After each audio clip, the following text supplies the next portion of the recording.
اللہ وبرکاتہ۔ بسم اللہ الرحمن الرحیم، الحمدللہ رب العالمین، وصلی اللہ وسلم علی نبینا محمد وعلی آلہ وصحبہ اجمعین ومن تبعہم بإحسان الی یوم الدین، اما بعد۔ آج بتاریخ 8 جنوری 2022 ایک موضوع جو لوگوں کے درمیان پیش آیا ہے اور اہمیت اختیار کر چکا ہے، اسی سے متعلق کچھ گفتگو اور بات چیت آپ سے کی جانی مقصود ہے۔ موضوع کیا ہے؟ حیدرآباد شہر کے اندر رہنے والے ایک نہایت ہی معزز، قابل احترام شخصیت فضیلت الشیخ حسین احمد، سید حسین احمد مدنی حفظہ اللہ کے حوالے سے کچھ نازیبا، نامناسب اور غلط اقدام لوگوں نے کیا ہے، اور جو کچھ ہوا ویڈیو کے ذریعے سے وہ چیز لوگوں کے درمیان رفتہ رفتہ پہنچی، مجھ تک بھی وہ چیزیں پہنچی، بہت سارے لوگوں نے گفتگو بھی کیا، بات چیت بھی ہوئی۔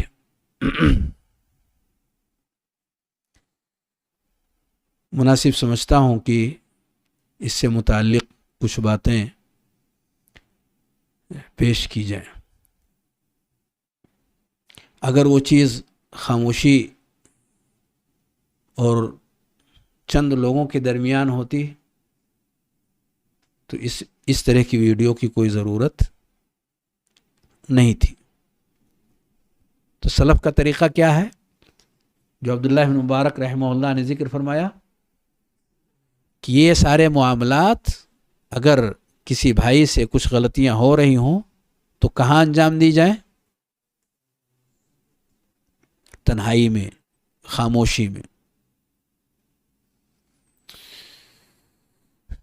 یہ تو اس شکل میں ہے جب ہمیں ایسا لگے کہ کسی نے غلطی کی ہے، جب ہمیں لگے کسی نے کچھ غلطی کی ہے۔ یہاں کی صورتحال کیا ہے؟ کیا یقین ہے اس بات پر کہ جو بات بطور دعویٰ کے کسی خاتون کی طرف سے پیش کی گئی ہے وہ بات یقینی ہے؟ ایسا نہیں کہا جا سکتا، کیونکہ وہ دعویٰ ہی دعویٰ ہے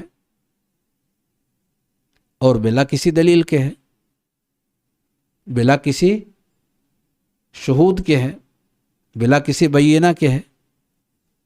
ہو بھی سکتا ہے، نہیں بھی ہو سکتا ہے، تو اس کو امر متحقق نہیں کہا جا سکتا۔ تو ایسے موقع پر کیا کرنا چاہیے جب پتہ ہی نہ ہو کہ غلطی ہوئی ہے کہ نہیں ہوئی ہے؟ پہلی ذمہ داری جو آتی ہے وہ یہ آتی ہے ان جاءکم فاسق بنبأ فتبینوا، تحقیق کرو، جلد بازی مت کرو۔ جلد بازی سے کام خراب ہوتا ہے۔ تو کرنا کیا چاہیے کہ اگر کوئی ایسی بات انہونی سی آئی تو جلد بازی سے کام نہ لے، بلکہ تحقیق کریں۔ اور قرآن نے تو ایک بہت عجیب و غریب قسم کا نمونہ ذکر کیا ہے۔ میں نے عجیب و غریب اس لیے کہا کیونکہ اسے سن کر کے ہمیں کچھ عجیب سا لگے گا، حالانکہ وہ عجیب نہیں ہے، وہی اصل ہے کہ اگر کسی انسان کی بیک زندگی، پچھلی زندگی گناہوں اور معصیت والی نہ ہو، اچھی زندگی ہو، تو ہمیں کیا اس کے تعلق سے رائے قائم کرنی چاہیے؟ بالکل صحیح. قرآن مجید کے الفاظ میں سورہ نور آیت نمبر 12 فرمایا اللہ رب العالمین نے لولا اذ سمعتموہ ظن المؤمنون والمؤمنات بانفسهم خیرا وقالوا هذا افک مبین. ابھی تحقیق نہیں ہوئی. قابل تحقیق معاملہ ہے ایک ایسے شخص کے تعلق سے جس کا بیک، جس کی پچھلی زندگی اچھی گزری ہے. لوگ شہادت دے رہے ہیں، لوگوں کی یہ شہادت ہے، جو لوگ جانتے ہیں اس شخص کو وہ شہادت دیتے ہیں کہ وہ اچھے انسان ہیں. تو رب کریم نے کیا ادب ذکر کیا ہے؟ کہا کہ جب تم نے یہ سنا تو اس معاملے کو اپنے اوپر لا کر اچھا کیوں نہیں سوچا، اور یہ کیوں نہیں کہا کہ یہ تو کھلا ہوا بہتان ہے، یہ تو تہمت ہے. یہ فوری ری ایکشن ہونا چاہیے. فوری ری ایکشن کیا ہونا چاہیے؟ ھذا افک مبین، یہ کھلا ہوا بہتان ہے. اسی لیے اس کے آگے دلیل کی بات کی گئی ہے کہ ثبوت کیوں نہیں پیش کیا. لولا جاءوا علیہ باربعۃ شہداء الی آخرہ. لکم بھی علم، اللہ نے علم کہا. جہاں تردد رہے وہ علم نہیں ہوتا. جس چیز کے بارے میں پختہ جانکاری اگر نہیں ہے تو وہ علم نہیں ہے. ما لیس لکم بھی علم، جس کا تمہیں علم نہیں، ایسی چیزوں کو تم مجلسوں کے اندر ذکر کر رہے ہو، اس کا بیان کر رہے ہو، اس کا تذکرہ کر رہے ہو. وَتَحْسَبُونَهُ هَيِّنًا، اور اسے معمولی سمجھ رہے ہو. وَهُوَ عِندَ اللَّهِ عَظِيمٌ. مومن کی زندگی اور مومن کی عزت رب کی نگاہ میں معمولی ہے. رب کریم کہتا ہے وَهُوَ عِندَ اللَّهِ عَظِيمٌ، کہ اللہ رب العالمین کے یہاں یہ بہت بڑی چیز ہے، تم معمولی اسے سمجھتے ہو. کسی مسلمان کی عزت کے حوالے سے معمولی سمجھ رکھا ہے تم نے، اور تمہیں علم بھی نہیں ہے. علم جس میں شک نہ ہو اسے علم کہتے ہیں. یہ رب کی نگاہ میں بہت عظیم چیز ہے. ایسی چیزوں کو زبان پر نہیں لاتے. آخری بات یہ کہ جن کے ساتھ یہ واقعہ پیش آیا ہے وہ عام انسان نہیں ہے. وہ عام انسان ہونے کے ساتھ ساتھ ایک عالم دین بھی ہے. عام انسان ہونے کے ساتھ ساتھ وہ ایک عالم دین بھی ہے. کیا ہمیں نہیں لگتا کہ عالم دین کے حقوق اور لوگوں کے بنسبت زیادہ ہوتے ہیں؟ کیا ہم یہ نہیں پڑھتے ہیں کہ انبیاء کی میراث صحیح معنی میں علم ہی ہے؟ علم سے مراد شرعی علم. تو ہمیں نبی کی وراثت کے بارے میں اور اس کے حقوق کے بارے میں کچھ جاننے سمجھنے کی ضرورت نہیں ہے کہ اس کے کیا حقوق ہیں. یعنی ایک عالم دین ایک انسان ہونے کے ناطے اگر اس سے کچھ غلطیاں ہو جائیں تو کیا معاف کرنے کا ہمیں اختیار رب نے نہیں دیا ہے؟ کیا اسے ہم اگر لوگوں کے بیچ میں ہم لاتے ہیں اور اس کا کھلم کھلا اظہار کرتے ہیں تو کیا فائدہ ہوگا اس کا؟ شخصیت کو ذلیل کرنا الگ ہے اور شخصیت کے ساتھ علم کا ذلیل ہو جانا یہ اس سے بڑا مسئلہ ہے. شخصیت کا ذلیل ہونا، رسوا ہونا یہ الگ ہے، لیکن شخصیت جس کے اندر علم کا ایک سمندر ہو، عظیم الشان الایمان باللہ نامی کتاب جس شخص نے لکھی ہے، اور اردو زبان میں ایسی کتاب آپ نے نہیں دیکھی ہے، اس جیسی کتاب الایمان باللہ، عظیم الشان کتاب. جنہوں نے عقیدے کی اتنی بنیادی اور اہم ترین کتاب اور اس جیسی اور بھی بہت ساری چیزیں وقتاً فوقتاً وہ لکھتے رہتے ہیں، اور حیدرآباد کے مشہور ترین قابل اعتماد قابل ذکر شخصیات اہل علم میں سے ہیں،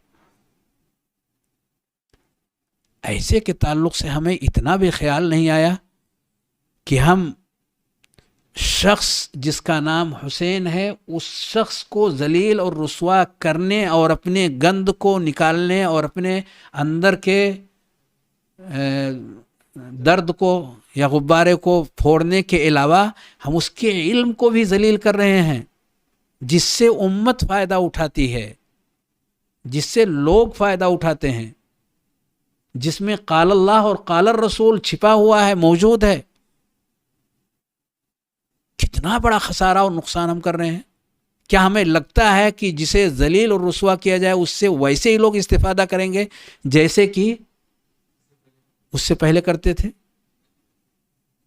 اور یہ جو نقصان ہوگا یہ امت کا نقصان نہیں ہے، اس کو خاموشی کے ساتھ بھی کیا جا سکتا تھا تاکہ علم رسوا نہ ہوتا۔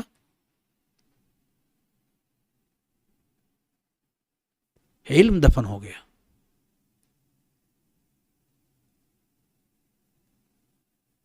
علماء کی توہین علم کی توہین ہے۔ جی،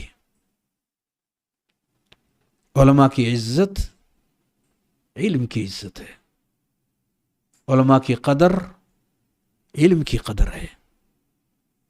ہمیں رب سے ڈرنا چاہیے، رب کریم کا خوف ہمیں اپنے دلوں میں بسانی چاہیے، کیونکہ علم نہیں ہے